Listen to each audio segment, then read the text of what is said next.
Salut les gars, bienvenue sur le live, content de vous retrouver aujourd'hui. Donc on va enfin pouvoir lire le nouveau chapitre de One Piece qui est sorti aujourd'hui là il y a quelques heures. Franchement il est tout frais, j'ai pas eu le temps de le lire.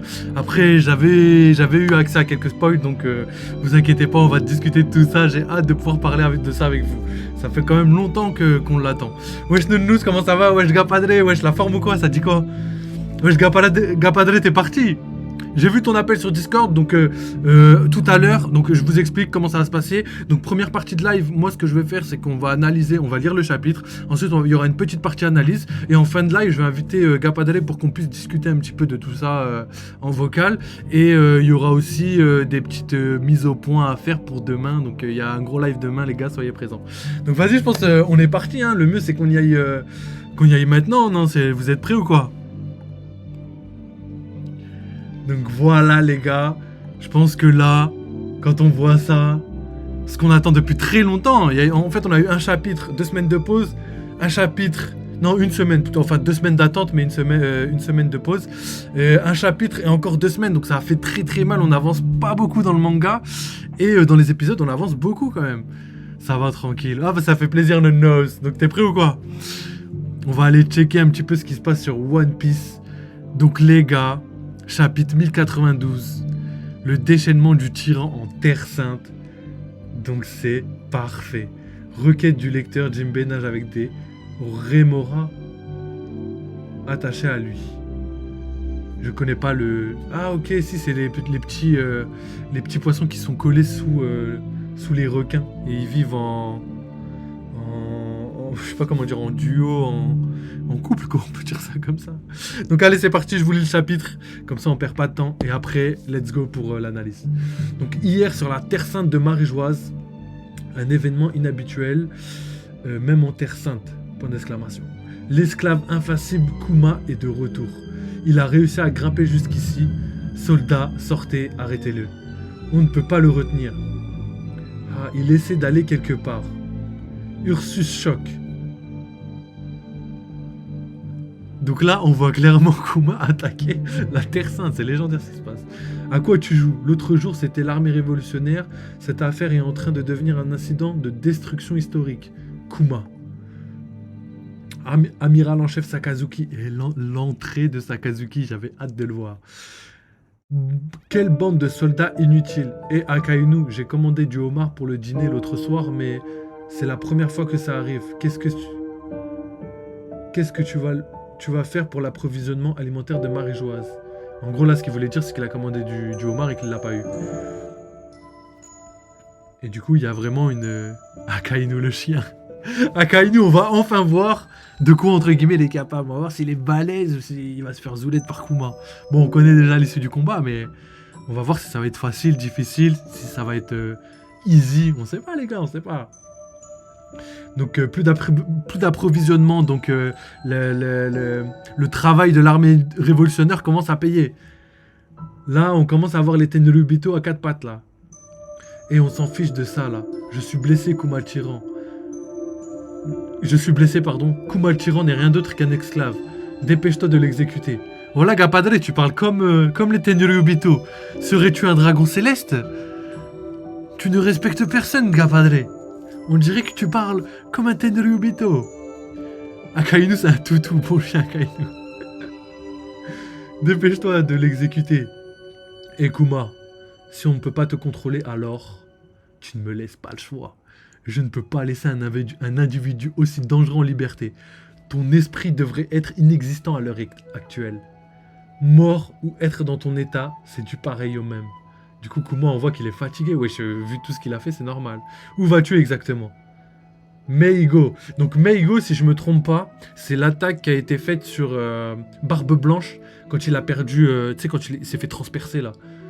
Pas à Marineford, quand Akainu a transpercé Barbe Blanche. On dirait que le sang coule encore en toi. Arrête-toi, Kuma. Donc ouais, Kuma a perdu la moitié de son visage. Donc ça, on l'avait vu dans les spoils, les gars. Hein. Désolé, moi j'adore les spoils, j'adore l'information, donc ça fait toujours plaisir de voir ça. Donc là on voit, je crois qu'il s'est fait attaquer le pied, mais il a quand même réussi à utiliser le Ursus déplacement instantané Son Goku. Tu peux hurler tant que tu veux. Donc là, c'est le flashback de Bonnie quand Akainu est venu l'appréhender. Tu peux hurler tant que tu veux, ça ne fera pas revenir l'esprit de Kuma pour autant. Il s'est lui-même porté volontaire pour devenir une arme de combat. Menteur, c'est impossible qu'il se soit porté volontaire pour un truc pareil. C'est impossible. Et où est Kuma? Donc c'est impossible qu'il m'abandonne. Où est Kuma? Ne me dis pas qu'il t'a échappé. Et tu te prétends amiral en chef. Tu n'es plus qu'une marionnette. Donc là c'est Akainu qui dit ça de Kuma. Mais c'est marrant parce que le parallèle est parfait dans le sens où lui-même est une marionnette des Tenryubito du gouvernement mondial. Donc les cases sont vraiment bien écrites. Qui a tout perdu, y compris ta volonté et ton esprit? Alors où vas-tu? Même moi je me demande qu'est-ce qu'il fait? Qu'est-ce qu'il fait les gars? Est-ce que vous avez une réponse à ça? Qu'est-ce qu'il est en train de faire? Pourquoi il va à Terre Sainte puis après il s'enfuit?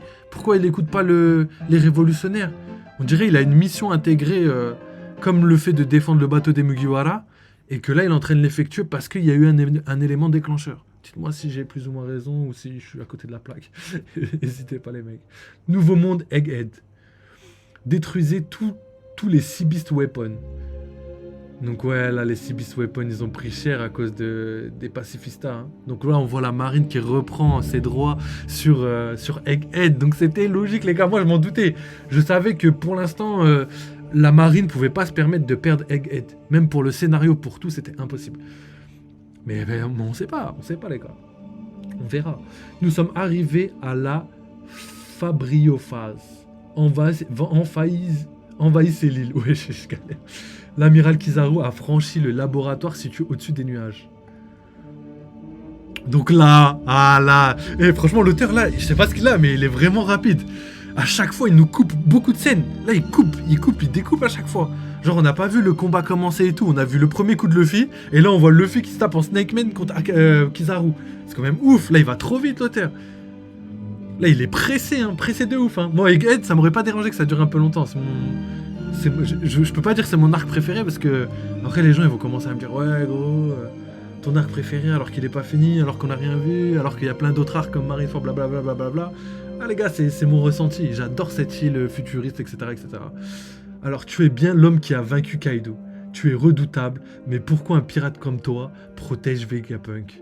Point d'interrogation. Et vous alors? Pourquoi voulez-vous tuer Papy Tête de Pomme? Ça me fait penser à Papy Tête de Marron. C'est trop marrant. Le tuer? Il vole jusqu'où comme ça? Je n'ai pas envie de le tuer. Je connais Vegapunk depuis longtemps. Alors sois gentil. Ne te mets pas sur mon chemin. L'accélération, c'est la puissance. Waouh, mais regardez comment il a du flow. Aïe, aïe, aïe. Kizaru, il se laisse pas faire, hein. Kizaru, il se laisse pas faire. Gary s'est téléporté au fin fond là-bas de l'île. Et là, il a osé dire l'accélération, c'est la puissance. Et je sais pas si c'est l'accélération ou la vitesse, parce que dans les leaks, c'était marqué la vitesse, c'est la puissance. Chopin. Ouais, Chopin. Tu connais Chopin, toi? Alors sois gentil et ne te mets pas sur mon chemin. Et là, on voit Luffy qui se fait surprendre par Kizaru. Donc Luffy, Snake Man se fait légèrement dominer par Kizaru, c'est quand même ouf. Moi ça m'étonne pas d'un premier point. Et d'un deuxième point, c'était un peu logique dans le sens où... pour moi Kizaru est quand même moins fort que Luffy. Mais Luffy va pas le battre, s'il met pas à fond il va pas le battre. C'est ça que je veux dire. Donc là on voit, déjà je suis choqué de ce qu'on voit. On voit le Vega Force One se faire détruire par Kizaru. Donc le plan qu'ils avaient de s'enfuir de l'île avec le bateau grâce au Vega Force One, déjà il tombe à l'eau. Déjà le plan va changer. Là je suis choqué. C'est le robot géant des rêves de l'humanité. Je connais pas ça. Qu'est-ce que ça veut dire? Le robot géant des rêves de l'humanité. Ça c'est ouf, ça c'est une information de malade. Mais vu qu'on sait pas à quoi c'est dû, je sais pas quoi écouter, quoi croire. C'est ouf. Donc là on voit le Vega Force One donc coupé en deux. On voit Luffy et Bonnier tomber. Et quelque chose exploser contre la barrière, la barrière spéciale, je crois que c'est Luffy, il s'est mangé la barrière. Donc là, on voit tout tomber. Le Sunny a l'air en un seul morceau. Franky, Bonnie, le Vega Force One est... C'est pas vrai, notre rêve. Le Vega Force One a été...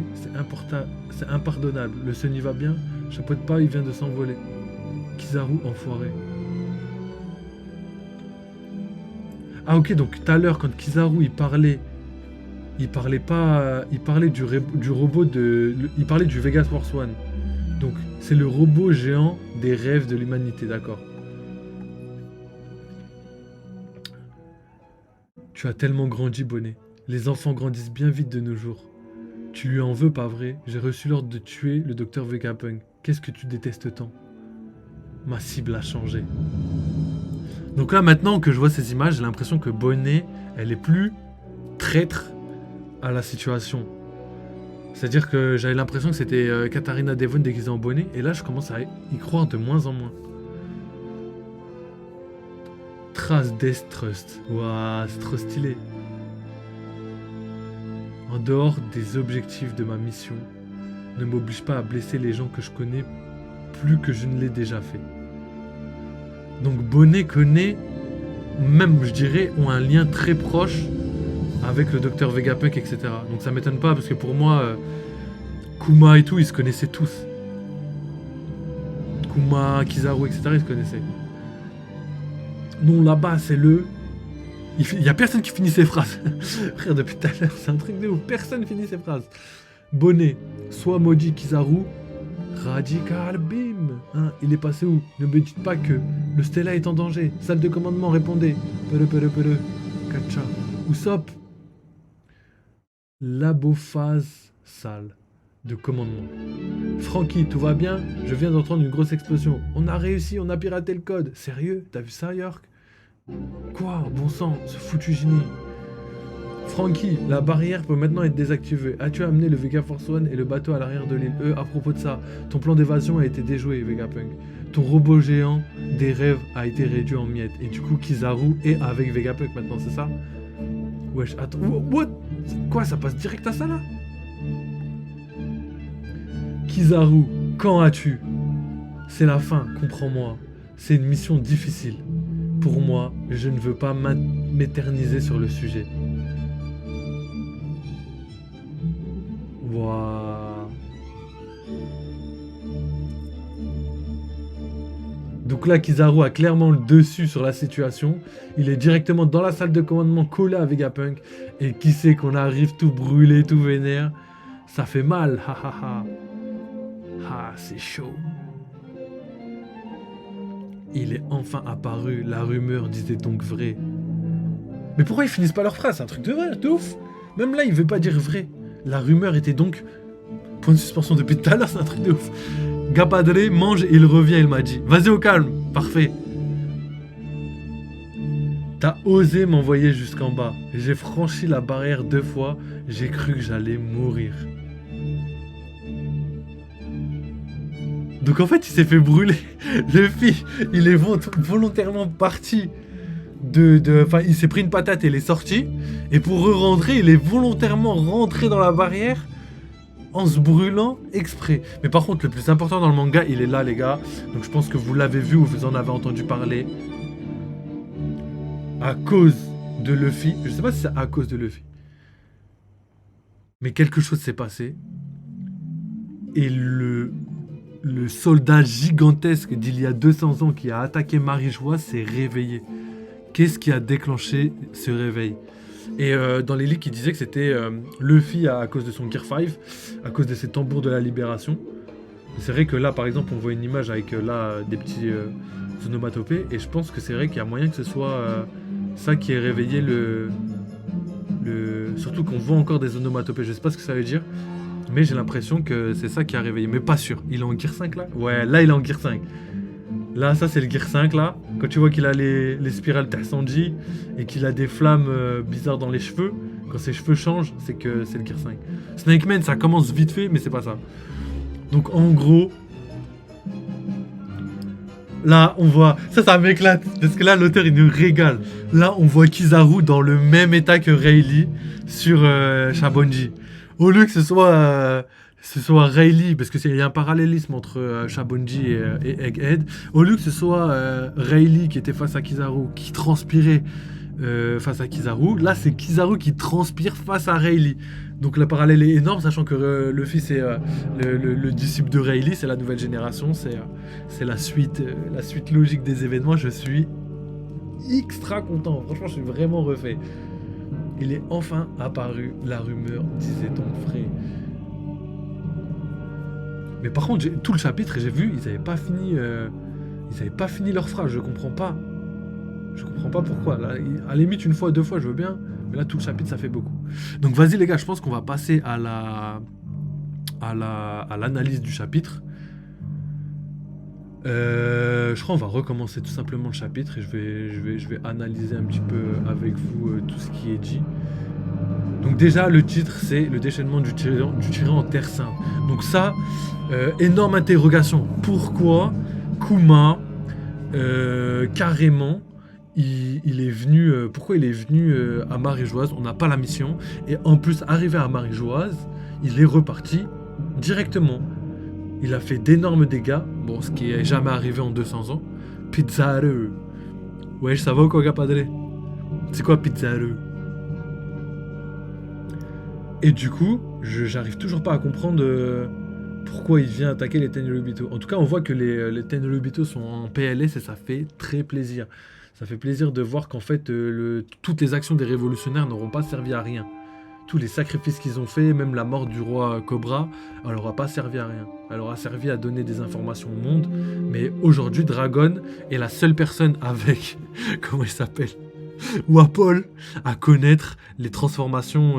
Enfin, l'armée révolutionnaire en général est la seule instance qui connaît les transformations des dragons célestes. Donc c'est légendaire. C'est la fraude de Kizaru. Vu qu'il pue, c'est Pizzaru. Ah, ok. C'est qui? C'est Ryo Sensei qui dit ça, non? Pizzaru. Ah, franchement, là pour le chapitre, il a été légendaire, mais je pense que son ascension s'arrête là. On l'a vu en dernière vague, je pense que c'est terminé pour lui. Ensuite, on voit Akainu. Donc il l'a massacré, hein, il avait clairement le dessus. Mais par contre, il l'a pas capturé. Wesh, Akainu, même moi, je suis choqué qu'il l'ait pas capturé. T'es amiral en chef, tu captures pas Kuma. Je peux comprendre que son fruit est spécial, etc. Mais frère, fais un effort, non? Ok, donc ensuite on a vu tous les Sea Beast Weapons. Et ça, c'est important de savoir que la marine reprend ses droits sur son île. En vrai, moi, je pensais que Egghead, ce serait devenu l'île de Luffy, tu vois, le territoire de Luffy, mais pas du tout. En fait, quand on le voit, on voit que la marine reprend ses droits sur son territoire, pardon. Mais 100 ans à trouver ce mot. Donc voilà, ensuite on voit Kizaru qui valide la puissance de Luffy, alors que Luffy est en Snake Man. Ça, c'est important. Luffy, il est même pas à fond. Tu es redoutable, mais pourquoi un pirate? Ok, donc là, il parle, il discute et tout. Il envoie et tout. Donc là, je pense que Luffy, en voyant la tête de Luffy un peu vénère comme ça, j'ai l'impression qu'il égale Kizaru et Luffy sont égaux sur cette partie du combat. Mais vraiment, ces cases-là. Hein. Vraiment, ces cases-là. Donc Kizaru reconnaît la puissance de Luffy. Mais je pense qu'il n'a pas tout donné et il est prêt à utiliser des techniques plus puissantes. Ça, on ne l'avait jamais vu. Le fait qu'il prenne du recul pour pouvoir accélérer et envoyer Luffy valser. Et le résultat, c'est que là, c'est carrément Kizaru qui prend le dessus sur Luffy. On le voit très bien, Luffy se fait éjecter, etc. Il perd, ça détruit le Vega Force One. Et là, on voit en vrai que Kizaru, malgré le fait que ce soit, entre guillemets, comme dirait Gapadel, un chien du gouvernement, on voit quand même qu'il a des émotions dans le sens où il parle de... Il se remémore tous ces moments avec Vegapunk, mais ça ne l'empêche pas de pas s'arrêter, quoi. Il continue quand même. Malgré tout, ça le dérange absolument pas. Ensuite, on voit Luffy donc, qui traverse la barrière et qui tombe. On voit le Vega Force One qui tombe. Donc le plan de s'enfuir de l'île tombe à l'eau. Là, je suis choqué. Ça veut dire que qu'est-ce qui va se passer? Moi, j'étais sûr qu'ils allaient s'enfuir. Je pensais pas qu'ils allaient rester longtemps sur Egghead à faire plein de trucs et tout. Et en plus, on voit l'auteur qui découpe rapidement ses cases, qui accélère dans le manga sans nous montrer tous les détails. Et pour moi, ça, je trouve ça un peu bizarre. Parce que justement, pourquoi découper aussi rapidement les cases si c'est pour faire traîner le manga? Est-ce que c'est parce que l'arc commence à être trop long, qu'il y a trop de choses à intégrer? Ça se peut, c'est très probable. Mais on verra bien de toute façon dans tous les cas. En tout cas, Kizaru a le dessus sur tout le monde, donc il le montre, il met des coups de pied, des trucs et tout, il passe de partout. Et là, je sais pas, si je me trompe pas, Kizaru a envoyé valser Bonnie à travers le dôme elle aussi. Faudra que je vérifie ça. Donc là, tout l'équipage et Vegapunk, le Stella, se rend compte qu'ils sont à la merci de... Ça, je suis choqué que ça passe aussi vite d'un bail à l'autre. Qu'ils sont à la merci de Kizaru. Kizaru arrive ici et là il devance un peu les Mugiwara. Et comme je l'ai dit tout à l'heure, Luffy arrive et reprend le dessus sur le combat. Juste le fait qu'il le saisisse dans sa main, c'est irrespectueux. C'est irrespectueux. Regardez comment il le prend. Wesh, il le prend, on dirait un jouet. On dirait, tu sais, un enfant, quand tu récupères un jouet et qu'il le respecte pas et que tu sais que le jouet, il va pas faire plus de 2 semaines. Il arrive, il le prend comme un jouet. Et du coup, là, on a le parallèle avec Shabonji, où c'est Rayleigh qui était dans le cas de Kizaru et qui transpirait parce que il pouvait pas sauver en même temps les Mugiwara et en même temps combattre Kizaru. Et là, on voit quoi? On voit Kizaru qui est dans l'autre sens. Il n'arrive pas à accomplir sa mission et en même temps combattre Luffy. Il n'arrivera pas à faire les deux. Et surtout, pour terminer, le fameux moment où le robot se réveille. Là, il y a vraiment des questions qui se posent. Je sais absolument pas. Là, franchement, je vais essayer de regarder des vidéos histoire de vous donner le plus d'informations possible. Je vais me renseigner un petit peu, mais qu'est-ce qui pourrait... quel est le lien entre justement le robot qui a attaqué Marie-Joise et le lien avec Luffy, les tambours de la libération, etc. etc. parce qu'on suppose que ce soit Luffy qui est activé grâce à son fruit, les trucs. Donc là, vous me parlez... vous pensez sûrement à Joy Boy, parce que Luffy, c'est la réincarnation de Joy Boy avec son fruit, etc. Et que Joy Boy était un G, et peut-être que les G possédaient ce type de machine. Donc avaient une... Et c'est très probable, hein, quand on sait que Loftel était un pays très puissant, très avancé technologiquement, c'est grave possible. Après, il y a quand même beaucoup de questions qui se posent. Pourquoi Luffy? Pourquoi cette manière? Pourquoi, s'ils étaient si avancés technologiquement, ils ont perdu contre le gouvernement mondial? Je sais pas. Il y a beaucoup de choses qui font qu'il y a des questions qui se posent. Est-ce que le gouvernement mondial, c'est des démons, tu vois, comme on a vu pour le Gorosei et tout? Est-ce que c'est ces démons qui ont attaqué un peuple avancé technologiquement, mais eux avaient, je sais pas, la technologie des fruits du démon, ou je sais pas. Je sais pas comment détruire un peuple hyper puissant qui a 500 ans d'avance sur le monde actuel. Sachant que le monde actuel, c'est le monde des Tenryubito, on va pas se mytho. Hein. S'ils avaient 500 ans d'avance, les Tenryubito, ils seraient beaucoup plus, je sais pas, beaucoup plus forts, beaucoup plus... Ils auraient pas besoin de Vegapunk, tout simplement. Ils auraient pas besoin de Vegapunk pour faire toutes ces recherches, etc. Ils auraient déjà la technologie nécessaire. Donc à voir les gars, je sais pas du tout. Mais je pense qu'on en a fini pour cette vidéo analyse du chapitre. Franchement j'ai kiffé. Le chapitre est très grave lourd. Kizaru et Akainu ils remontent un peu dans mon estime. Mais comme on s'y attendait, Kizaru va pas faire long feu malheureusement contre Luffy. Donc Luffy normalement il pourra... Kizaru pourra battre Luffy, enfin pas battre Luffy, mais combattre Luffy pendant un moment, mais il pourra pas prendre le dessus sur le Gear 5, ça c'est sûr. Et Akainu, malheureusement, il a laissé fuir, comment il s'appelle, Kuma. Et pour moi, c'est... Enfin, même si t'es pas rapide, je veux dire, je sais pas, comme ils l'ont dit les Tenryubito, t'es un amiral en chef, tu l'arrêtes pas. Tu l'arrêtes pas. C'est chelou quand même. Enfin voilà, donc c'est tout pour aujourd'hui. Et vas-y, de toute façon, dans tous les cas, on va réanalyser ça avec plus d'informations quand j'aurai rassemblé suffisamment d'informations pour comprendre ce qui s'est passé avec le robot, avec la puissance entre Luffy et Kizaru, etc., etc. En tout cas, franchement, tout arrive à point nommé. Normalement, si je me trompe pas, il n'y a pas de pause la semaine prochaine. J'ai cru entendre quelqu'un me dire qu'il y avait une pause la semaine prochaine, mais pour l'instant, d'après ce que je vois, il n'y a pas de pause. Donc, légendaire, les gars, on se retrouve la semaine prochaine pour la suite du chapitre. Donc voilà, je pense qu'on va arrêter là. Franchement, c'était grave cool. J'ai kiffé le live. Demain, gros live. Donc on va vraiment bosser tout ça. Gros invités de marque et tout. Donc on verra si j'essaierai de donner des horaires avant. J'essaierai de dire à quelle heure je vais commencer le live et tout, histoire d'être vraiment prêt. Ça, Et les horaires sont déjà envoyés, hein. ouais, bah ouais, de toute façon, ils sont courants, mais vas-y les gars, vous inquiétez pas, demain on sera T'inquiète là. pas, c'est déjà fait. Donc les gars, falloir être là les gars, n'hésitez pas, hein. Donc oubliez pas les gars, demain, gros live, ça va être avec Gapadre, on va pouvoir rigoler, discuter et inviter de marque, c'est le plus important. Il y aura une petite... je dis pas plus que ça, il y aura beaucoup de choses de prévues, donc les gars, soyez vifs sur la chaîne, ça va être trop lourd. En tout cas, merci les gars, merci Nounous encore, merci Gapadre, on essaye de se capter très vite et de toute façon... on tchatche après le live dans tous les cas. Donc vas-y les mecs, bonne soirée à vous. Bon live. Ciao. Vas-y, bonne soirée.